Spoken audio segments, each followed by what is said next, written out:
நண்பர்களுக்கு வணக்கம். பணம் அப்படிங்கிற விஷயம் நமக்குள்ள எவ்வளோ ஒரு உற்சாகத்த அதாவது ஒரு ரூ. 1000 பணம் நம்ம கையில இருந்தது அப்படின்னா, எவ்வளோ ஒரு உற்சாகத்த குடுக்கும். அதே நேரத்தில அது மன நிம்மதிய, மன நிறைவ, ஒரு அடுத்தடுத்த வெற்றிகள தேடி தரும் அப்படிங்கிறத நீங்க வந்து 1000 இல்ல 10,000 லட்சம் அப்படி பணம் அதிகம் அதிகம் இருந்துகிட்டே இருக்கும்போது, உங்களுக்குள்ள ஒரு ஊக்கத்தையும், உற்சாகத்தையும், ஒரு தூண்டுதலையும், ஒரு தன்னம்பிக்கையும் குடுத்துக்கிட்டே இருக்கும். அப்ப அந்த பணம் ஏன் நம்மகிட்ட வரமாட்டேங்குது? அதே நேரத்தில அந்த பணம் ஏன் வந்து ஒரு சிலர் மட்டும் பணக்காரங்களாவே இருந்துகிட்டு இருக்காங்க? அந்த பணக்காரங்க பண்ணக்கூடிய விஷயங்கள் என்ன? நாம எத செய்யாம விடுதோம்? அப்ப அந்த பணத்த அடையிறதுக்கு, அந்த பணம் நம்மள நோக்கி வர்றதுக்கு நாம என்னென்ன பண்ணணும்? கடுமையா உழைக்கணுமா? அது தேவையே இல்ல. முயற்சி பண்ணணுமா? அதுவும் தேவையில்ல. அப்ப எதான் செய்றது? அப்படிங்கிறத பத்தி தான் இந்த வீடியோல நாம பார்க்க போறோம். அதாவது பணம் அப்படிங்கிறது ஒரு அத்தியாவசியான ஒரு தேவையா மாறிடுச்சு. அப்போ பணம் அப்படிங்கிற விஷயம் நம்ம கையில இருந்ததுன்னா, அதனுடைய வேல்யூவே தனி. நம்மளுடைய துள்ளலும், ஆட்டமும், பாட்டமும் எல்லாமே வேற லெவல்ல தான் இருக்கும். ஆனா, அந்த பணம் அப்படிங்கிறது நம்ம கையில இல்லாம இருந்ததுன்னா, அப்ப நம்மளோட மனம் அப்படிங்கிறது ஒரு சோர்வடையும், ஒரு சோகமாகும். அப்ப தன்னம்பிக்கையை இழக்கும். அப்போ ஒண்ணும் இல்ல. நம்மளுடைய வீட்ல ஒரு நிகழ்ச்சிய நடத்தணும். ஒரு பொண்ணுக்கோ, ஒரு பையனுக்கோ திருமணத்த நடத்தணும் அப்படின்னு நினைக்கும்போது, அங்க நம்மகிட்ட தேவையான பணம் இல்ல அப்படின்னாலே, நம்மளுடைய மனம் அப்படிங்கிறது எந்த மாரி போகும்? அப்ப அந்த மனம் அப்படிங்கிறது கவலை அடையும். யார்கிட்ட எப்படி வாங்கலாம் அப்படிங்கிறது எண்ண தோணும். அப்ப நம்மகிட்ட இப்ப இருக்கக்கூடிய பொருள எத அடமானம் வைக்கலாம், இல்ல எத கடனா வாங்கலாம் அப்படிங்கிற எண்ணங்கள் தான் வரும். அப்ப இது வந்து எல்லா மனுஷங்களுக்கும் இப்படி நடக்குதா அப்படின்னா, அப்படிதான் இல்ல. ஒரு குறிப்பிட்ட சதவீத மக்கள் மட்டும் தான் எப்பவுமே எந்த ஒரு செலவுக்குமே, எந்த ஒரு யாரையுமே எதிர்பார்க்காம, தன்னுடைய பாக்கெட்ல இருந்து எல்லா விதமான ஆடம்பர செலவா இருக்கட்டும், இல்ல ஒரு எந்த ஒரு செலவழிப்பா இருக்கட்டும், தன்னுடைய பாக்கெட்ல இருந்து மட்டும் தான் செலவழிப்பாங்க. அந்த மனுஷங்களால முடியுது. ஆனா நம்மளால ஏன் அத முடியல? நம்மளால எப்பவுமே அந்த ஒரு ஏழ்மை நிலை, இல்ல சராசரியான வாழ்க்கைய நாம வாழ்ந்துகிட்டு இருக்கோம் அப்படிங்கிறத பத்தி பார்த்தோம் அப்படின்னா, அதுக்கான ஒரே காரணம், ஒரே தீர்வு எப்படி அப்படின்னா, நம்மளுடைய மனநிலையில தான் இருக்கு. நம்மளுடைய எண்ண அலைகள்ல தான் இருக்கு.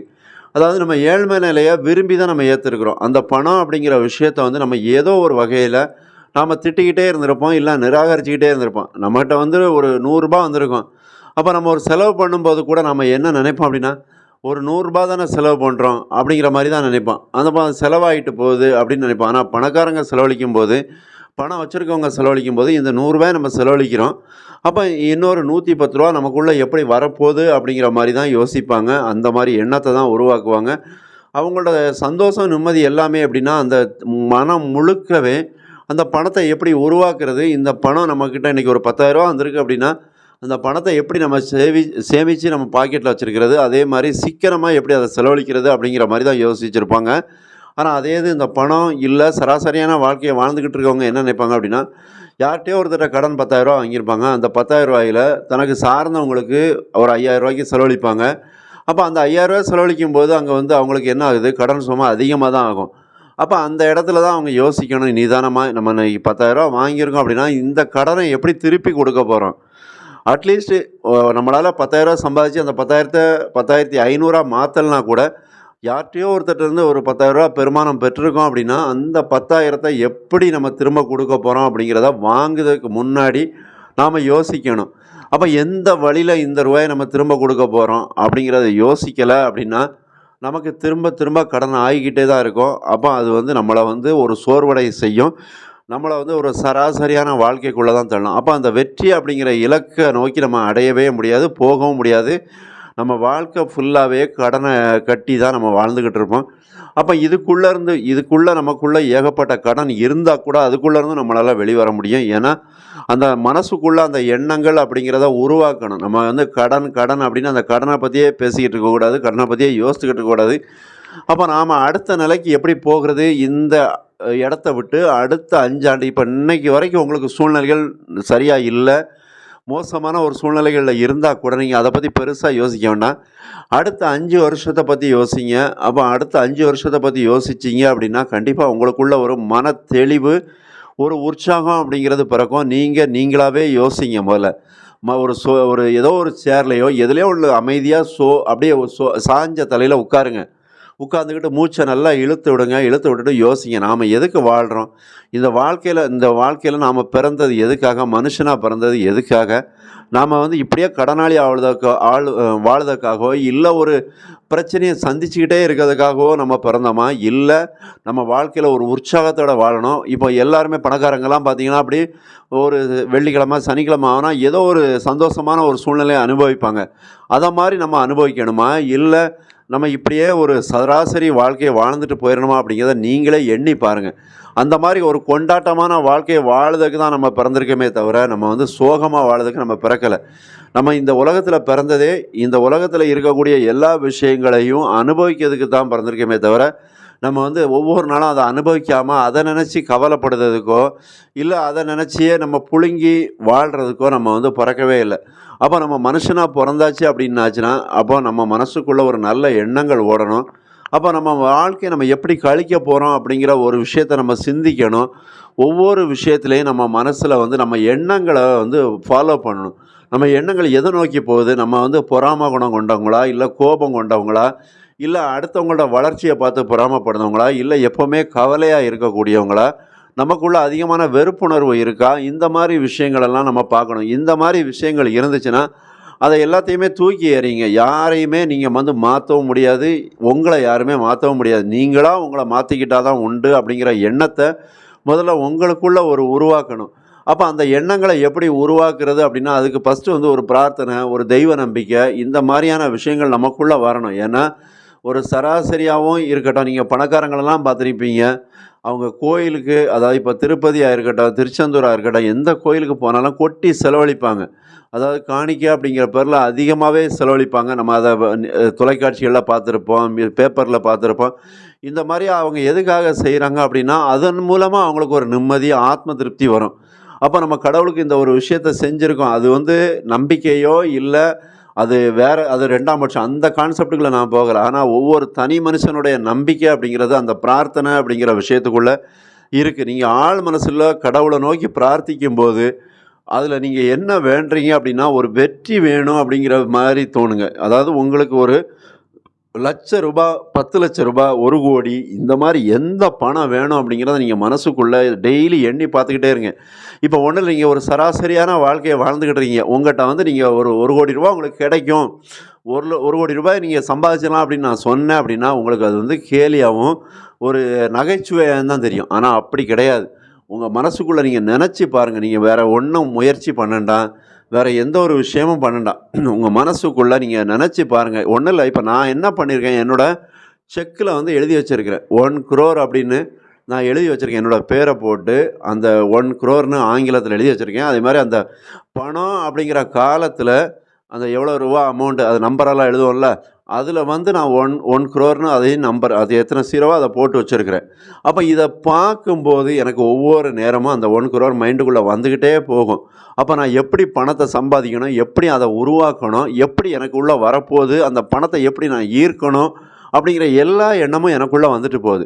அப்போ இது வரைக்கும் நம்ம என்ன பண்ணிக்கிட்டு இருக்கோம், இது வரைக்கும் என்ன பண்ணாமல் இருந்துக்கிட்டு இருக்கிறோம் அப்படிங்கிற விஷயம் முதற்கொண்டு வருது.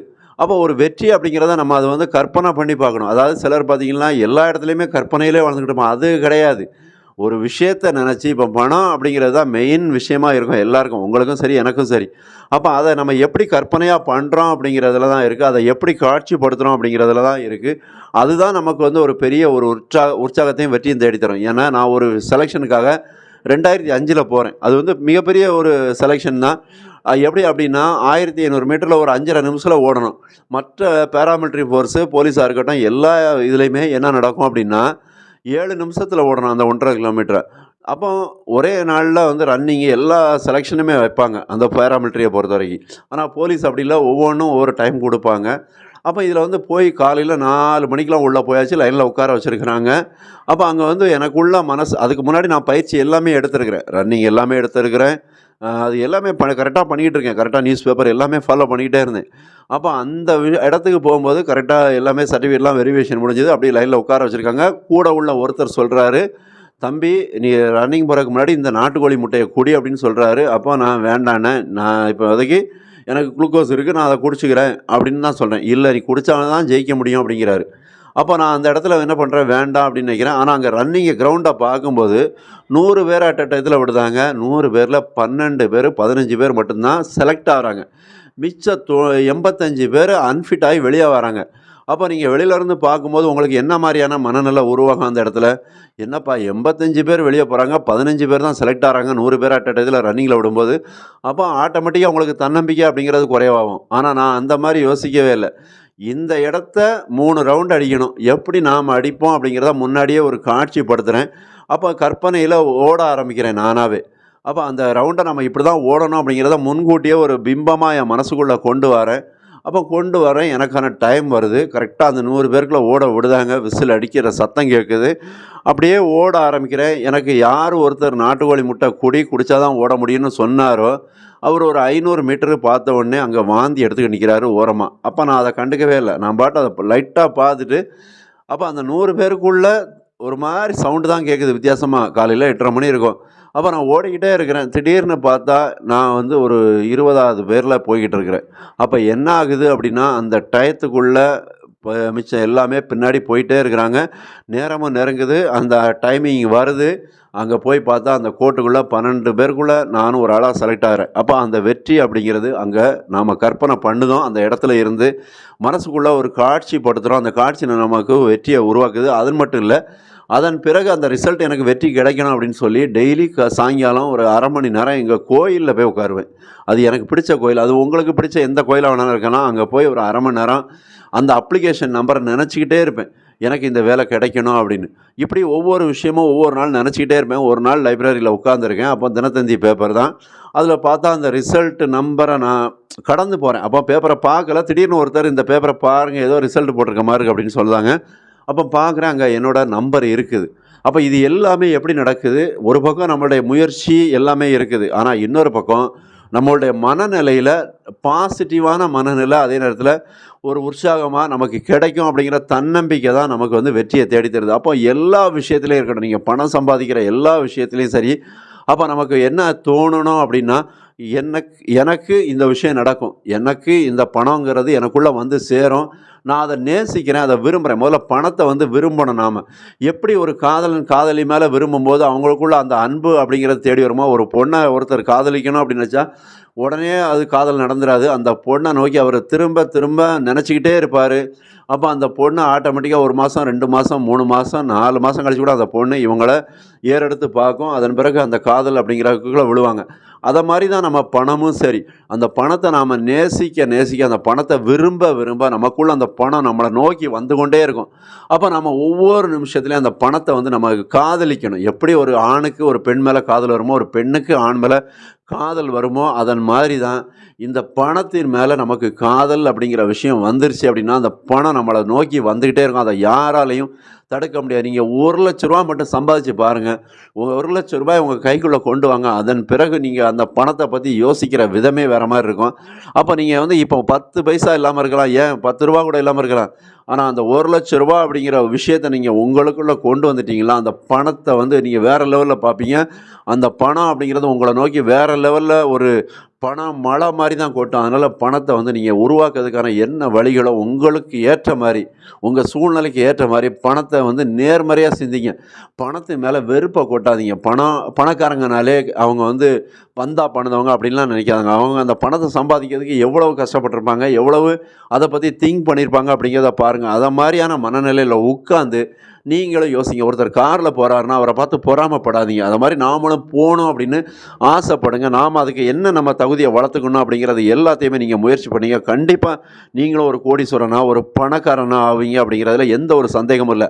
அதே நேரத்தில் நீங்கள் எந்த அளவுக்கு பணம் சம்பாதிக்கிறதுக்கு யுக்திகளை கையாளுதீங்க அப்படிங்கிறதையும் கமெண்டில் பதிவு பண்ணுங்கள். ஏன்னா அது நிறைய பேரோட வாழ்க்கையை மாற்றி அமைக்கும். இந்த வீடியோ கண்டிப்பாக உங்களுக்கான வாழ்க்கையை மாற்றி அமைக்கும் அப்படிங்கிறதுல நான் உறுதியாக நம்புகிறேன். ஏன்னா இந்த பணம் அப்படிங்கிற விஷயம் அப்படிங்கிறது எல்லாருக்கும் ஒரு அடிப்படை தேவையான ஒரு விஷயமாக தான் இருந்துக்கிட்டு இருக்கு. இது வரைக்கும் யாருமே வந்து பணத்தை வேண்டான்னு சொல்ல மாட்டாங்க. ஆனால் அதே நேரத்தில் பணத்து மேலே ஒரு வெறுப்பை உருவாக்குறாங்க நிறைய பேர் வந்து. அப்போ அதனால தான் வந்து அவங்களுக்கு அவங்க கையில் போய் பணம் சேர மாட்டேங்குது. பணம் அப்படின்னாலே அது வந்து ஒரு அடிமையாக்கக்கூடிய விஷயம் அப்படிங்கிற மாதிரி, பணம் அப்படிங்கிறதே ஒரு தீண்டத்தகாத விஷயம். அந்த பணம் இருந்தால் நிறைய விஷயங்களை இழக்க வேண்டியிருக்கும் அப்படிங்கிற மாதிரிலாம் நமக்கு வந்து கட்டுக்கதைகளை சொல்லி வச்சுருக்காங்க. ஆனால் அது அப்படி இல்லை. பணம் இருந்தா தான் எல்லாமே பண்ண முடியும். ஏன்னா, எனக்கு என்னோட மனைவி சொன்ன ஒரு விஷயம் தான். நம்ம அன்பு, பாசத்த கொண்டு கடையில குடுத்தா யாருமே அதுக்காக நமக்கு இந்தா 1 கிலோ அரிசின்னு தரப்போறதில்ல. 1 கிலோ அரிசி வாங்கணும்னா ரூ. 70 நம்ம குடுத்தா மட்டும் தான் நமக்கு கிடைக்கும். அதனால நீங்க எப்பவுமே அந்த காசு, பணம் அப்படிங்கிற விஷயத்த ரொம்பவே சென்சிட்டிவா ஹேண்டில் பண்ணுங்க. உங்க மனம் முழுக்க முழுக்க பணம் அப்படிங்கிற விஷயத்த பத்தியே நெனச்சுக்கிட்டு இருங்க. சும்மா நம்ம 1000 பேர் நம்மள சுத்தி இருக்கணும். நம்ம சொந்த பந்தம் எல்லாம் கூட இருக்கணும். அவர் நம்மள கூப்பிடல. அவன் நம்மள மதிக்கல அப்படிங்கிற மாரி விஷயத்துக்கு முக்கியத்துவம் குடுக்காதீங்க. நாம பணம் சம்பாதிச்சோம் அப்படின்னா, ஆட்டோமேட்டிக்கா இந்த மதிப்பு, மரியாதை, முக்கியத்துவம் எல்லாமே தானாவே வந்து சேரும். அதனால எப்பவுமே பணம் பெருசு தான். அதாவது பணத்துக்கு முக்கியத்துவம் குடுக்காதங்க, மனுஷனுக்கு முக்கியத்துவம் குடுங்க அப்படிம்பாங்க. ஆனா அது அப்படி கிடையாது. பணத்துக்கு முக்கியத்துவம் குடுத்தாலே ஆட்டோமேட்டிக்கா அடுத்ததா மனுஷனுக்கு முக்கியத்துவம் குடுக்கணுங்கிற எண்ணம் வந்துரும். ஏன்னா பணக்காரங்கள பாருங்க நெறைய உதவிகள் பண்ணிக்கிட்டே இருப்பாங்க. அது நமக்கே தெரியாது. அவங்க நெறைய சேவை மையங்களுக்கு, அநாத ஆசிரமங்களுக்கு இதெல்லாம் அவங்க பணம் குடுத்து உதவிக்கிட்டே தான் இருப்பாங்க. அதனால தான் அவங்கட்ட தொடர்ந்து பணம் சேர்ந்துக்கிட்டே இருக்கும். ஆனா நம்ம என்ன நெனைப்போம், பணக்காரங்க அப்படின்னாலே ஒரு கெத்தா வாழ்வாங்க, ஒரு பந்தாவா வாழ்வாங்க. கண்டிப்பா வாழணும்ல. பணம் சம்பாதிக்கிறாங்க அப்படின்னாலே, ஒரு வெற்றிய தேடுதாங்க அப்படின்னாலே அவங்களுக்குள்ள ஒரு கெத்து எல்லாமே இருக்க தான் செய்யும். நீங்களும் அந்த பணத்த உருவாக்கி பாருங்க.